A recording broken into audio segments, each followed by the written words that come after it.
He was the brightest, the most cheerfulest, and he was my life.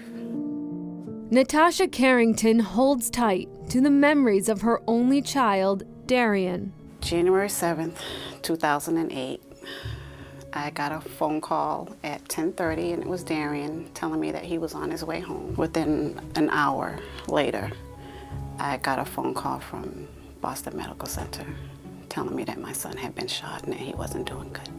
The 18-year-old killed in an act of violence. Darian was gone. Hardest part of my life. Natasha says for 10 years she struggled to find the light, to find understanding in a world without her purpose. I went through anger, depression, hurt, pain. It left a hole in my heart, and it put me in a dark place. Louis D. Brown was 15 years old with big goals. He wanted to be the first black president. On December 20th of 1993, Louis was killed on the way to a Teens Against Gang Violence Christmas party in what can only be described as cruel irony by a stray bullet in a gang shootout. The stigma following his death was real, but also short-lived. Louis was an exceptional student and a role model. His mother, Tina, received an abundance of support, but she recognized that a mother's grief is the same, no matter the circumstances. When I realized, well, Tina, your son was a good child, so therefore you were going to get everything.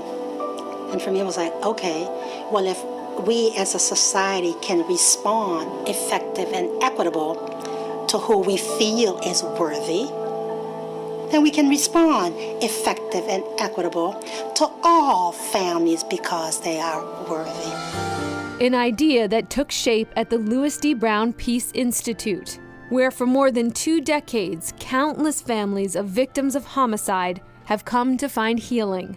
The Peace Institute is a center of teaching, healing, and learning for families and communities impacted by murder, trauma, grief, and loss. Janice Johnson, a director at the Institute, knows firsthand the impact of homicide on the victims' families. Homicide is different. It's so sudden, it's so hurtful, it's like a violation. Every face, every story matters here. And those families come in the door, the look on their face, it's heartbreaking.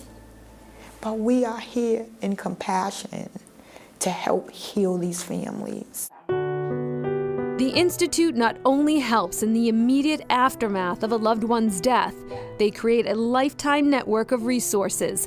Thousands touched by their work walk for peace every Mother's Day.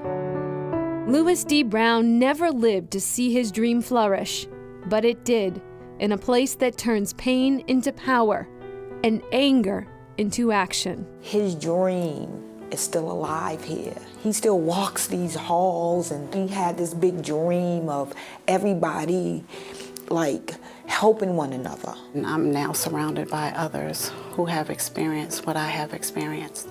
And it actually makes a difference when you have people that understand. And the Peace Institute is now in its 27th year of providing care to families of those who had homicide victims. Yeah, and one of the great things they do is they help other organizations around the country build similar platforms to what they have so they can offer similar programs. One of the programs they offer at the Institute is called Brothers on the Mend, and it helps men who have experienced some sort of violent trauma in their lives. All right. After an autism diagnosis, her son found his purpose.